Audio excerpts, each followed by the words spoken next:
হনুফার আজ মন ভালো নেই। গতরাতে তার স্বামী আজমল ওকে বেদম পিটিয়েছে। সন্তান হয় না বলে গালাগালি করেছে। শেষমেশ হনুফা খেকে বলেছিল, সন্তান হয় না তোর দোষে, তোরই সমস্যা। এই কথা শোনার পর আজমলের মাথাটা গরম হয়ে গিয়েছিল।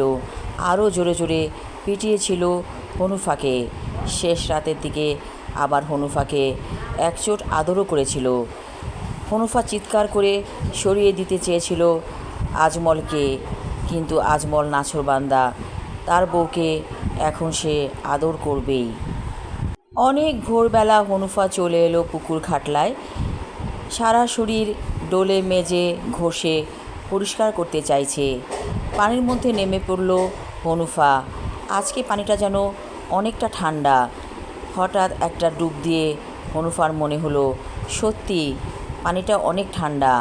দূরে পুকুর খাটলায় কাকে যেন দেখল হনুফা। ডুব দেওয়ার সময় দেখেছিল।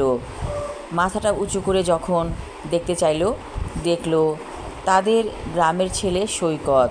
সৈকত দাঁড়িয়ে আছে পুকুর খাটলায়। হনুফা বলল, এই সৈকত, কি দেখো তুমি? আমি মহিলা মানুষ গোসল করি, তুমি কেন ওখানে দাঁড়ায় আসো?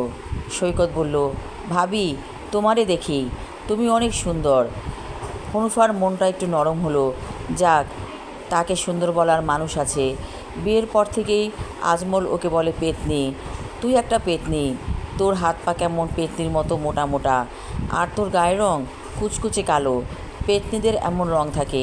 এইসব কথা শুনতে শুনতে রীতিমতো কান পচে গেছে হনুফার। হনুফা বলল, ভাবির তো সুন্দর কইলা, কিন্তু কি খাওয়াইবা? যাও, ভাবির জন্য গরম গরম পরোটা আর হালুয়া নিয়ে আসো হোটেল থেকে। সৈকত বলল, ঠিক আছে ভাবি, তুমি যখন আবদার করছো, তোমার জন্য এই খাবার আমি নিয়ে আসতেছি। হনুফা গোসল করে চলে এলো তার ঘরে।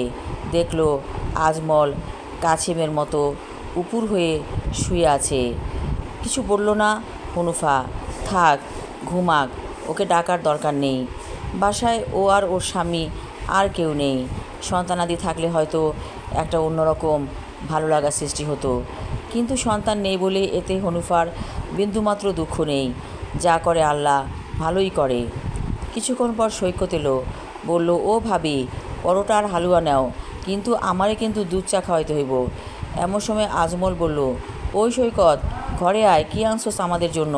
সৈকত বলল, তোমাদের জন্য পরোটা হালুয়া আনছি। ধপাস করে উঠে পড়ল বিছানা থেকে আজমল।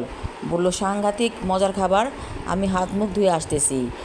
আজমল চলে গেল পুকুর পাড়ে হাত মুখ ধুতে। সৈকত বলল, ভাবি, তুমি চা রান্না করবা, এই জন্য দুধ, চিনি, চা পাতা সবই আনছি। হনুফার মনে মনে খুব হাসি পাচ্ছে। ভাবলো, এত ঘুষ দিচ্ছে কেন সৈকত? কি চায় ওর কাছে এই ছেলেটি? সদ্য যৌবনে পা দেয়া সৈকতের দিকে আর চোখে তাকায় হনুফা।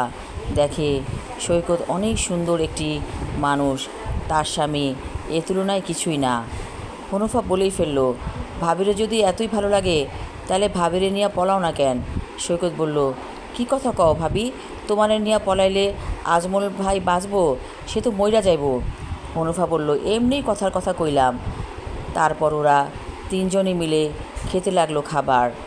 আমি আমার লেখা ছোট গল্প আরাধনা পর্ব 1 পড়লাম। পরবর্তী অংশ থাকবে আগামী পর্বে। ধন্যবাদ।